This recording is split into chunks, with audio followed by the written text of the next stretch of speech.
ప్రతిపక్షంపై విసుర్లు, పెద్దన్నంటూ పవన్ పై పొగడ్తలు, పార్టీలో సంస్కరణలు, కార్యకర్తలకి నిర్దేశాలు. టీడీపీ కార్యకర్తల సమావేశంలో మంత్రి నారా లోకేష్ చేసిన ప్రసంగం రాజకీయ వర్గాల్లో ఆసక్తికరంగా మారింది.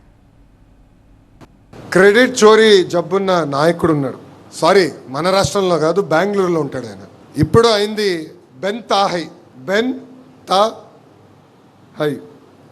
3 రోజులు బెంగళూరులో, ఒకరోజు తాడేపల్లిలో, 3 రోజులు హైదరాబాద్లో ఉన్న వ్యక్తి.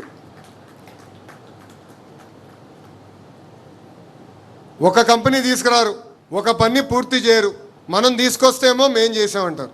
ఈరోజు చాలా స్పష్టంగా ఆయన చెప్తున్నారు, కనీసం 15 సంవత్సరాలు చంద్రబాబు నాయుడు గారి నాయకత్వంలో ఎన్డీఏ ప్రభుత్వం ఏర్పడాలి, కలిసికట్టుగా మనం పనిచేయాలని.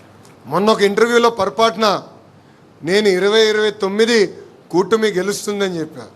ఇమ్మీడియట్గా ఆయన ఫోన్ చేసి, నేను 3 టర్ములు అంటే నువ్వు వచ్చే టర్మే అంటావు ఏంటని నాతో దెబ్బలాడిన వ్యక్తి పవన్ అన్న. పొత్తు ధర్మం అందరం పాటించాలి, కలిసికట్టుగా పోరాడాలి. ఇక్కడున్న సీనియర్ నాయకులు తెలుసు, పాలిట్ బ్యూరోలో పనిచేసిన నాయకులు తెలుసు, నేను బయట ఎంత పోరాడానో దానికన్నా 5 రెట్లు ఎక్కువ నేను పార్టీలో పోరాడాను. పార్టీలో సంస్కరణలు తీసుకొచ్చేదానికి పోరాడాను.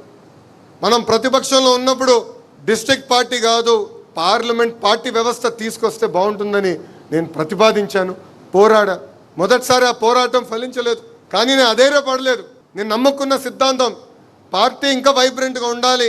మళ్ళీ 3 పాలిట్ బ్యూరో మీటింగ్ల తర్వాత నాయకులందరినీ కలిసా, అచ్చెన్నాయుడు గారితో లాబీ చేశా, కాలువతో మాట్లాడి ఎట్టి పరిస్థితి వ్యవస్థ తీసుకొస్తే బాగుంటుంది, ఎక్కువ మందికి అవకాశాలు వస్తాయి కాదు, పార్లమెంట్ యాజ్ యూనిట్గా పనిచేస్తేనే మ్యాక్సిమం పార్లమెంట్ సీట్లు మనం కైవసం చేసుకోగలుగుతామని నేను లాబీ చేసి పోరాడిన తర్వాతనే సంస్కరణలు నేను తీసుకురాగలను. ఈ భూమిపైన లోకేష్ శాశ్వతం కాదు, మీరు శాశ్వతం కాదు, కానీ తెలుగుదేశం పార్టీ అనే వ్యవస్థ శాశ్వతం. మనం పార్టీని బలోపేతం చేద్దాం, 10 మంది నాయకుల్ని తయారు చేద్దాం, కానీ 10 మంది తొక్కేసి పైకి వస్తాం అనుకుంటే మటుకు చాలా పొరపాటు పడుతుంది. సామాన్య కార్యకర్తని ఒక నాయకుడిగా తయారు చేద్దాం.